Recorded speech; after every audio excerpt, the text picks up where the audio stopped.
Hello students. Before we begin today's lesson, let's talk about beauty. What pleasure does a beautiful thing give us?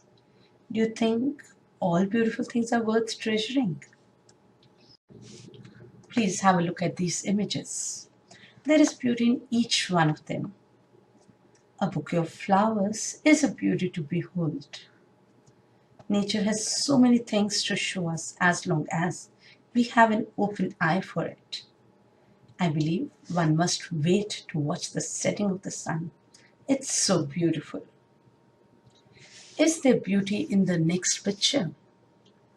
Who could these men be? For your tomorrow, we give out today. Yes, you probably guessed it right. These are our duty-bound soldiers who lay down their lives to make our future secure. There is grandeur in the magnificent death of a warrior. The state of tranquility, the peace and calm one finds sitting beside the flowing water. Next picture. There is beauty in solitude, which is state of being alone without being lonely. When you are with yourself, a time of reflection, self-awareness and introspection. And now the last image. Do I need to say more? I think it's self-explanatory. A thing of beauty is a joy forever. I would now like you to think of some of the words related to beauty. I'll give you 10 seconds to list on few words and then let's check if your words match up with mine.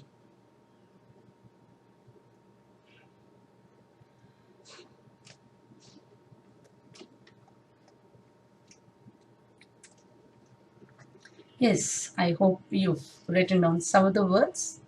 Please check. The words could be pleasure, perfection, heavenly, eternal, truth, enjoyable, and there are many more. In this series of online lessons, today we have the poem from class 12th, English Co CBSE syllabus, A Thing of Beauty by John Keats. As we've seen, beauty is not what one sees, it's how we perceive. Beauty lies in the eyes of beholder. This beautiful poem, A Thing of Beauty, is written by the British romantic poet John Keats, known to be a worshipper of nature. Born in 1795 and died in 1821 at a very young age of 25, he was one of the five great romantic poets of England, and the tragedy of his life was that he died very early. He was last to be born and the first to die of the five great romantic poets, who were William Wordsworth, S.T. Coleridge, P.B. Shelley, Lord Byron, and John Keats himself. So these were the contemporary poets. Keats was trained to be a surgeon but decided to devote himself completely to poetry. Beauty is an excerpt from his longer poem, Endymion, a poetic romance.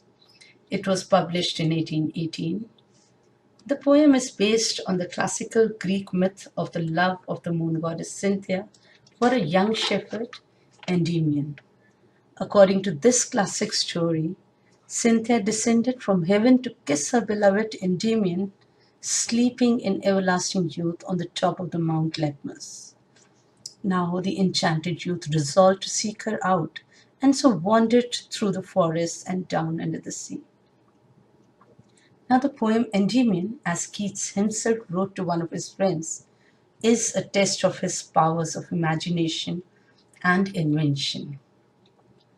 Let's discuss the poem now. A Thing of Beauty. A thing of beauty is a joy forever. Its loveliness increases. It will never pass into nothingness, but will keep a bower quiet for us, and a sleep full of sweet dreams and health and quiet breathing. Here, Keats very aptly expresses the fact that beautiful things give us eternal pleasure. A beautiful object gives us endless joy. The happiness it gives us is everlasting. The sight of the beautiful object is stored in our memory like a cool, pleasant bower. Here, bower refers to a pleasant place which is in the shade of trees. Now, another comparison which the poet gives us is in the form of sweet dreams, which bring to our mind those lovely sights that give us tremendous joy. These memories may also come back when we are at peace with ourselves, quietly breathing or meditating. Thus, the poet echoes the feeling that beautiful things ought to be cherished and treasured. Therefore, on every morrow are we reading a flowery band to bind us to the earth, spite of despondence, of the inhuman dearth of noble natures, of the gloomy days of all the unhealthy and overdarkened ways made for our searching.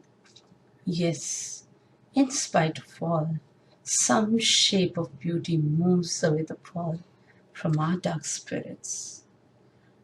The poet feels that every morning we prepare a wreath of flowers that strengthens our bond with the earth.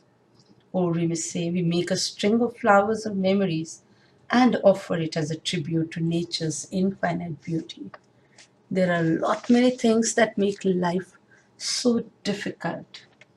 Such things are dejection and despondency, lack of good natured people around us, sadness and melancholy, and similar evils. In spite of all these pleasant things, life suddenly appears so very beautiful when beauty touches our hearts with its delicate fingers.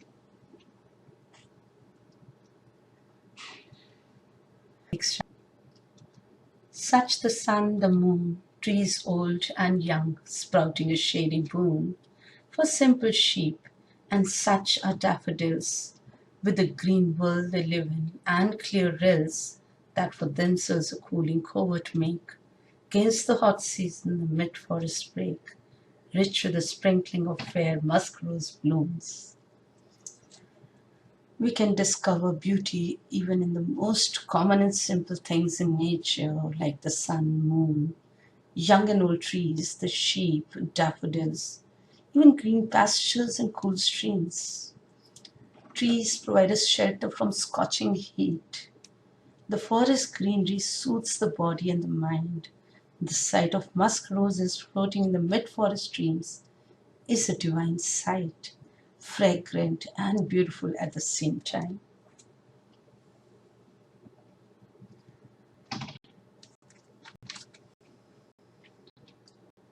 Next, and such too is the grandeur of the dooms we have imagined for the mighty dead, all lovely tales that we have heard or read, an endless fountain of immortal drink pouring unto us from the heavens spring. Keats feels that there is beauty not only in growth but also decay. Similarly, birth is followed by death.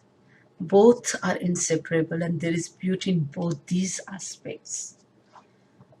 Beauty and joy is also inherent in the fall or death of mighty emperors who made innumerable sacrifices. It becomes a source of motivation for all of us when we read or hear such valorous tales. Thus, we may say that beauty can be referred to as an endless fountain, an eternal source of motivation, an elixir of life, a precious gift from heaven which gives us infinite pleasure and delight.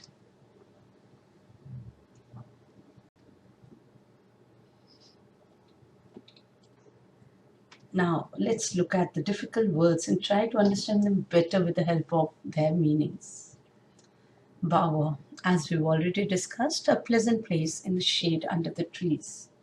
Wreathing, flowers or leaves twisted or woven together into a circle worn on the head as a garland. Despondence, that's loss of hope and dejection. Sprouting, that's to peer, to dwell up something. Rills are small water bodies or streams. Break is a thick mass of ferns. Brink, extreme edge. Morrow, that's the next morning or tomorrow. spite, malice, something that causes pain, dearth, scarcity, lack of something. As we read, it's lack of noble values these days. Boon, a blessing. Covert, and you have thick low bushes and trees where animals can hide. Grandeur, splendor. We now try to pick out words or phrases from the poem which are similar in meaning to the following. A peaceful, shady place. I hope you have guessed it right. It's bower. Be forgotten. That's pass into nothingness. And morning. I don't need to explain that. It's morrow. Dejection, despondence, and sad.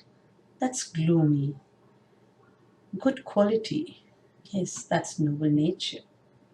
Small streams or even brook. These are rills. Magnificence. That's grandeur. And the scented flower we came across, that was musk rose. Scattering, sprinkling, tragedies, dooms, great heroes, mighty dead, and cloak, spoil. Let's on figures of speech now. Please write the answers and we'll check them after you've written, after a few seconds. Of noble natures. Can you guess the sound being repeated? Reading a flowery band. Are we comparing something here? For simple sheep, what is it representing? Cooling covert. Notice the sound again. And yes, here are the answers. Please check them. Alliteration, metaphor, symbol, and yes, that's alliteration. The list of various poetic devices used in the poem. Metaphor, bower quiet, sweet dreams, reading a flowery band, Paul, endless fountain of immortal drink. And examples of alliteration, noble natures, cooling covert, band to bind. Imagery, flowery bands, shady boon, daffodils in green world, clear rills, cooling covert, grandeur of tombs, endless fountain of eternal drink. Symbol, that simple sheep. It refers to mankind as Christ is the shepherd. Transferred epithet, gloomy days, unhealthy and overdarkened ways. Let me check your comprehension now.